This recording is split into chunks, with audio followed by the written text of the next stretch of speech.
Հայաստանում պետք է տեղի ունենա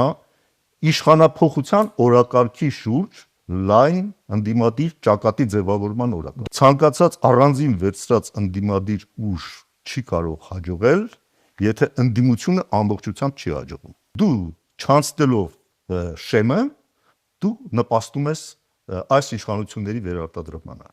Նրանք, ովքեր տանը նստած են, բայց էլի դժգոհում են, բայց չեն գալի ընտրությունների, էլի նպաստում են այս իշխանությունների վերարտադրությանը։ Ընդդիմությունը ընդհանուր պետք է հաջողի, եւ ամեն մի քաղաքական ուժի հաջողությունը այդ ընդհանուր հաջողության մեջ պետք է դիտարկվի։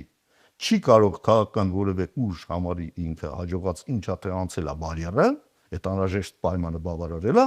բայց դա բավարար չի, եթե ընդդիմությունը ընդհանուր չի հաղթել։ Եվ ուրեմն այս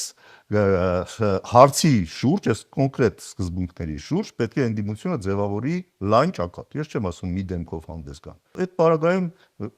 նվազագույն անգամ շանս չեմ տեսում, որ այս իշխանությունները վերարտադրվեն։ Անգամ իրան գնալու են կեղծիքների, ես այդ միամիտը չեմ, գիտեմ ամեն ինչ անելու են իրենց իշխանությունը պահեն։ Եվրոպայից արդեն փողեր են ստանում դրա համար։ Պահու խնդիր է, պատկերացնում եք ինչքան քրեական գործեր են իրենց սպասում։ Այսինքն այս ամենը ակնհայտ է եւ սա պետք է կարծում եմ դառնա հիմնական ուղղորդողը եւ ձևավորվի միասնական ընդդիմադիր ճակատ, համակարգված ընդդիմադիր ճակատ, որը գնա եւ այս իշխանությունների դեմ դառնի, ուրիշ ձև չկա։